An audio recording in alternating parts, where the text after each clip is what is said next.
Hey, what's going on? My name is Kevin Deers. This is Everflowing Stream, my YouTube channel where I get to interview tons of musicians, people behind the scenes, people generally involved in hardcore punk, metal, loud music.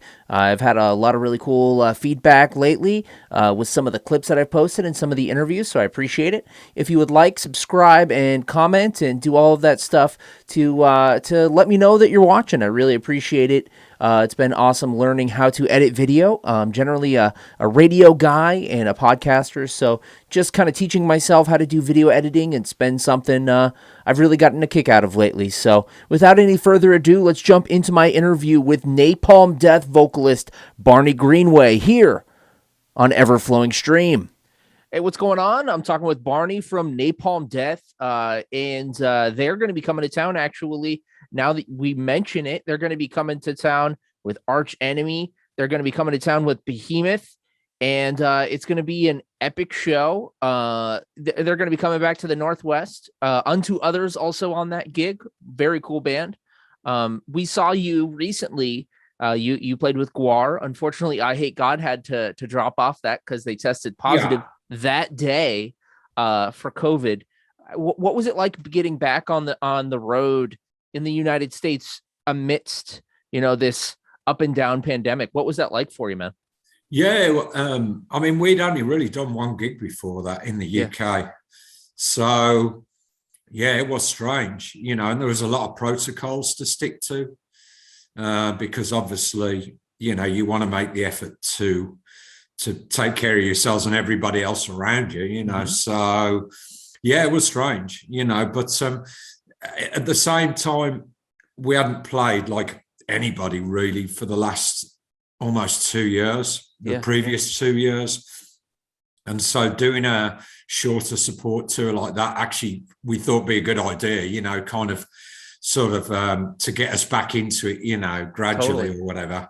But no, it was good. I mean, the thing with Guar was some might say two polar opposite bands, but they have a certain satirical side to them, which kind of sort of connects with Napalm Death. Totally. And above and beyond that, they were just like super nice people, I mean, really treated us the way you should treat others, the way you expect to be treated. So yeah, it was good. It worked, it got us, I think it exposed us to people who wouldn't have heard us before, wouldn't go and seek us out probably. So yeah, it was pretty good. So one thing, you were saying how there's connected tissue between you guys and a band like Guar, even though you might not expect to. I was just thinking about one thing. I mean, they are originally like punk kids that created. They were art students that created their own stuff, and so at the core of it, as they've gotten bigger, they're still DIY. They make their own costumes. And you guys are obviously a very DIY, Yeah. I mean, we had a few conversations with them about that. It was there was definitely some parallels, from the early days of us and the early days of them. So it was it was a good time. There was none of this we're the headliners and you're the support. Everybody kind of intermingled, and just as you would if you walked into a pub, with meeting friends or whatever. It was that kind of atmosphere. It was pretty pleasant. So I was looking back, on I'm on Facebook, and a few weeks ago there was like a Facebook memory, and it popped up of when I saw you guys play with Melvins and Melt Banana, and I just got to say, Melt Banana had it right before everyone else. They're all wearing the masks. They got the coat. Yeah, Japan has a wholesale culture of that. If you go to Japan anytime, you'll see a very high percentage of people wearing masks. Because Japan is very attuned to infections and viruses and stuff like that. And yeah, I mean, that's how they do it. I've spent a lot of time in Japan. One of my very long time girlfriends is Japanese. So I lived amongst that. And I mean, above and beyond everything else, I'm all for it, because I just think it shows that you actually are considerate of your fellow human beings. Yeah. I just think it's not a great imposition. I would disagree that some people believe it is. I don't think it is, Yeah. and I'm quite willing to do that.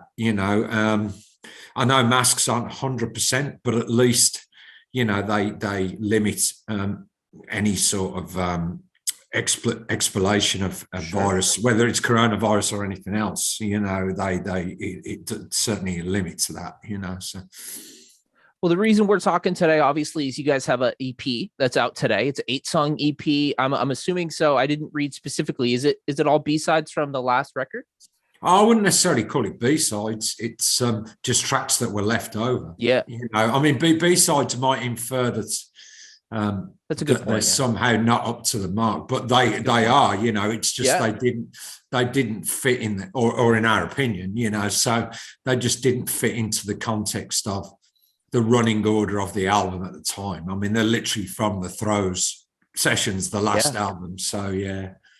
And then that's out today. And something that is really badass is you guys got to cover, like, in my opinion, probably the first hardcore band, Bad Brains, or one of the first hardcore bands, Bad Brains. That must have been special for you. That's always up for debate, right, right. But I mean, great, so yeah, it could have been one of 1,000 bands, but we just happened to pick Bad Brains this time, so.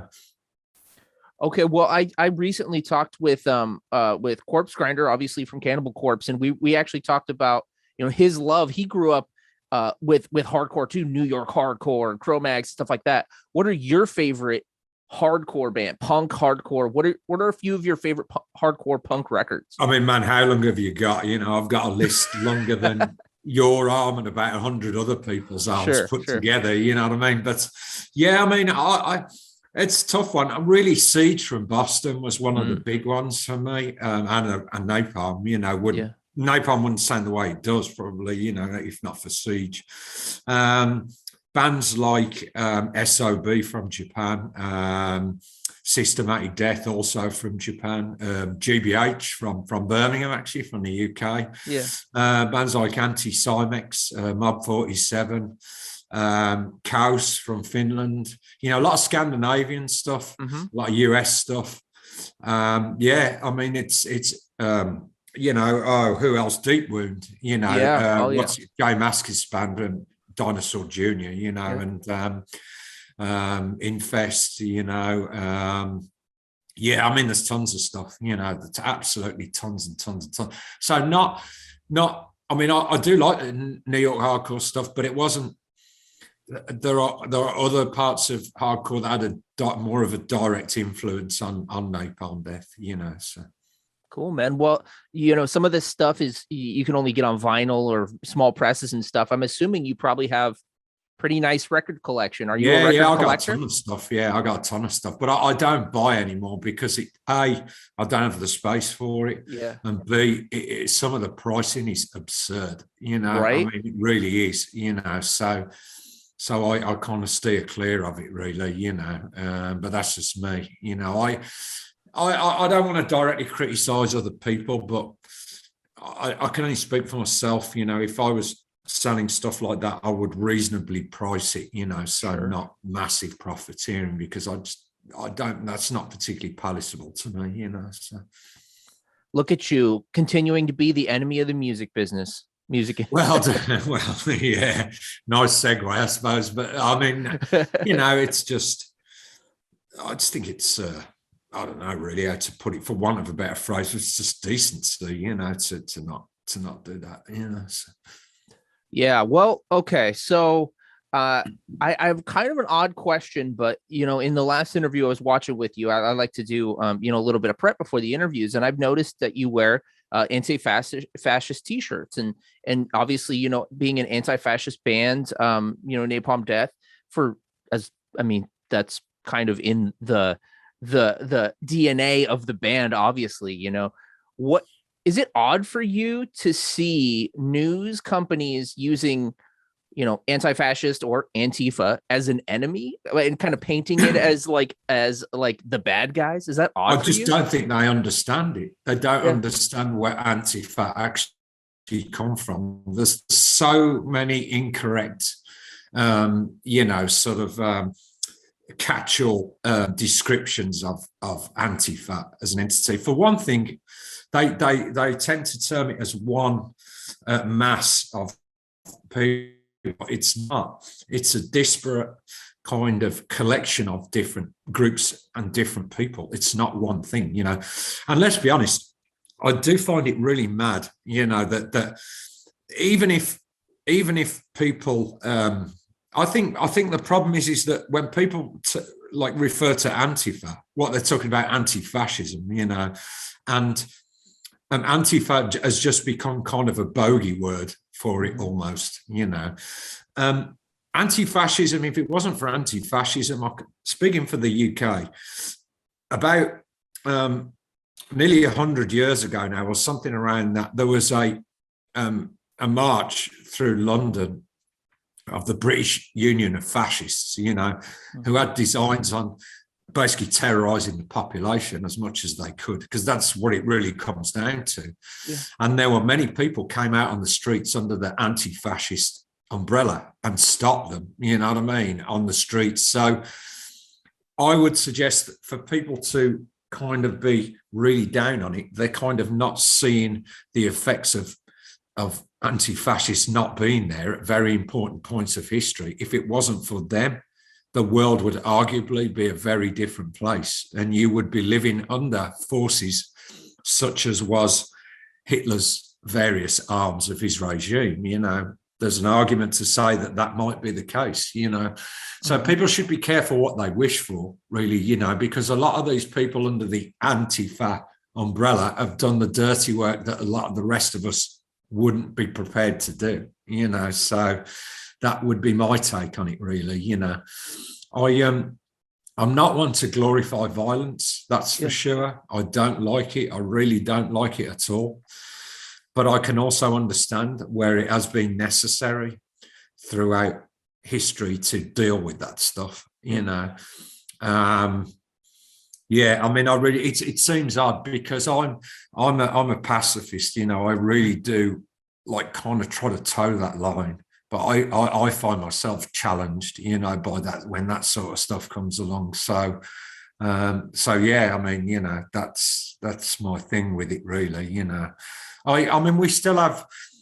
I know in the US has big problems with it, but we also have elements over here in the UK of people that just I don't know. I don't know where the vitriol and where the bitterness and where the suspicion of other people, where they have no grounds to do so, where it comes from. I just fail to understand it or comprehend it as a human being, So. Anger and fear, right? Just fear mostly, So. Well, okay, so let's, talking a little bit more about the band and Napalm Death, and thank you very much for answering honestly with me. And hey, man, I like it. I'll take any question that comes to me. Nothing is ever off limits, So you guys, continue to evolve your sound. It would be easy to kind of rest on your laurels. You guys are very well known for, being a band, and you guys have a huge audience that would probably buy anything you put out, but you guys continue to innovate and try new things, which is fucking rad. Who would you say is kind of in charge? Is there a primary songwriter, or is it a kind of a mutual thing? And then what motivates you guys to continue innovating? Well, I'll deal with the last part first. Sure. So Shane tends to be the main songwriter now. It used to be Shane and Mitch. Mm-hmm. Shane writes the music, I write the lyrics. That's the general split of things. So that's just the way it works for us, and the way it works well for us. Now, I forgot the first part of your question. No problem. So, what continues to motivate you guys to keep evolving? Okay, for us, we could, of course, make the same album twice. Yeah. quite easily, and we hope it would still be good, to people. Sure. But we kind of figure, what's the point? It would be kind of cheating ourselves and cheating a large part of the people that want to listen to us, because as we take our art, and we do consider it that, I would use that term, we take it really fucking seriously, what I mean? It's I would never put my name to anything that, even though Napalm has a spontaneity as a band, it's very, it definitely has that organic spontaneity. Whatever we release still has to have a certain standard for us, and of course it's all subjective, so once it goes beyond us, then it is subjective whether it has that standard. But from us, we live and die by our own decisions. So therefore, to keep part of that is to keep pushing it forward, but with the cornerstone of abrasiveness, of extremity, because if you don't have those things sonically, then it's not Napalm Death anymore. Well, what's the point? So it still has to be married to that, those two things, generally and loosely speaking, So we just, there's lots of extremity across the musical spectrum. That isn't just confined to metal or punk and hardcore. There is tons of stuff out there that Napalm has directly referenced in its sound down the many, many years, So that's what we'll continue to do. And hopefully people like it, because again, you live and die by your own artistic decisions. So. Absolutely, man. And I congratulate you guys on so many killer records. Again, you do have to mention the album. The new one is out now. It's called Resentment is Always Seismic, a final throw of throws. And sorry, it's always a bit of a mouthful. Apologies for that. Hey, what's up? We're Napalm Death. This is from Resentment is Always Seismic, a final throw of throws. Yeah, exactly. Yeah. Okay, well, good luck fitting that on the sleeve of a metal shirt, Yeah, that's why we don't do metal shirts, really, because it's too impractical, so. Okay, so like just curious, like what kind of stuff do you enjoy, like outside of Napalm Death related stuff? That's what we know Barney from, but like on a day-to-day basis, do you watch football, you watch soccer, do you like going to the pub? Like a typical stereotypical bloody European, I watch football, I got my home team, obviously. And then I've spoken about it recently in a couple of interviews. I've been asked about it. So I love video games. I always have done. Oh, cool. Ever since I was a little kid, and I actually had the Intellivision, which is the one with the kind of telephone cords on the thing. Ever since then, man, I've always been fascinated by that medium, So I love video games. And then aside from that, really, I do a lot of cycling, endurance cycling and stuff like that. Yeah, so I got into that during lockdown quite intensively, because what else is there to really do, at that point? So that, and generally just try and enjoy life, got a spread of different interests that take up small amounts of time, and just try to be happy, that's the main point to everything, I think. Well, the long distance cycling and stuff, that makes sense because you have insane cardio on stage. That's one thing is, as my friend was joking, he said, as you get older, you look younger, like you're aging in reverse, dude. Thanks, man. Someone actually made a joke. I can't even paraphrase it, but it was some Benjamin Button type joke, and I thought it was quite funny, but part of that, in all seriousness, is I've always generally looked after myself, and I think also it has to be mentioned, that like vegan diet like works really well for that, not only internally but also your your skin externally, the condition of your skin and stuff like that. So, I mean, I can only say what works for me, you know, but I find it works really well, you know. So. Okay, interesting. So you said you're really into video games. What are a few that you love playing? Like if you're having a shit day and you wanna pop on a video game, what's a game that you'll go to?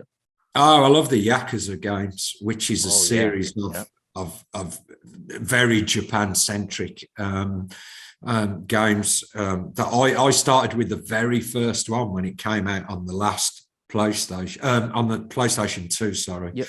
And I followed it ever since. You know, it's really intensive. You know, open world games have become really the thing, you know, but they, like games like Yakuza, were doing it way back when, you know. And I love the small details, like going to a shop and buying a energy drink or something like that. And you know, I love all that sort of almost like a town type setup, you know. I love that stuff. So what do we got to do to get you a Barney Napalm Death's Twitch stream where you're playing games and interacting with the Napalm Death? Is that interesting? Yeah, I don't do social media, unfortunately. There you go. Not. I don't have any accounts at all anywhere with anything, you know, because you know, not that I'm afraid of it or anything, but I just don't. I don't have the time, you know, to do. I don't have the time to dedicate to it really, and to be honest, you know, I've lived without it for this long, you know, I can live with it a bit longer, you know. I mean, Shane takes care of all the napalm stuff and I'm quite happy for him to do that, you know, let's just say that. So I will say you're probably much better mentally for it. Sure. I mean, but I'm not, as I say, I'm not afraid of it. And, you know, I actually think it, in a lot of ways, it's one of the last vestiges of open monologue and dialogue, you know. So I know there is a lot of pressures on it to be curbed, but I would be cautious of that. In as much as I know there's some really fucking heinous stuff on there, you know, I'm still loath to see it, you know, like massively censored. I think the main problem is the companies themselves that host it. They just seem to be as bad as any other corporation. That would be my thing, you know. So. Definitely. Well, okay, so just a couple goofy questions to end this. You know, with as many songs as Napalm Death has, I gotta know, do you ever just forget your lyrics on stage? Has that happened to you? No, never actually. I'm pretty good. I've got quite a photographic memory, you know. So if you pull songs out from whenever, I could probably sing them like right there and then without having gone over them for a long time. Yeah, I mean, if we, for example, we're starting a UK tour in a few weeks' time, and obviously we played back in December was the last time, so I will go through it quite a few times to refresh myself. But even when I'm fresh to it after a time of not singing, I still actually remember the basis of the stuff. I just have to kind of practice it a few times, you know. So. Okay, cool, man. Well, kudos to you, man. That's quite impressive. Well, I mean, you know, I think if you ask a lot, I mean, it is your job. Yeah, well, I wouldn't call it a job necessarily, but you know, it's like I'm sure with a lot of singers in bands who have to become familiar with their own stuff, I'm sure it's probably quite commonplace that a lot of singers would know, you know, their material without doing it for a little while, you know. I don't think I'm particularly special in that regard. Okay. Well, what's something that you enjoy listening to? Like, you know, you wake up in the morning, you want to put on a record. Are you just most of the time extreme music, or do you enjoy some different kind of? No. I like all kinds of stuff. Actually, a lot of the stuff I like has an extreme edge to it. It's not necessarily abrasive music, but you know, can be extreme. I mean, what am I listening to recently at the moment? Like Alien Sex Fiend, which is an old kind of goth sort of band. What else am I listening to? Oh, Explosions in the Sky, who I really beautiful love. Band, yeah. Oh, fucking magnificent. You know, I love that kind of ambient sort of taking time to reach a crescendo kind of thing. You know, I love that. You know, I saw them open for 9 Inch Nails. I don't think most of the crowd was, you know, getting hot dogs and just like waiting around, but I was like, I got to get there early to see Explosions. That was really cool. Yeah, they're great. You know, what else?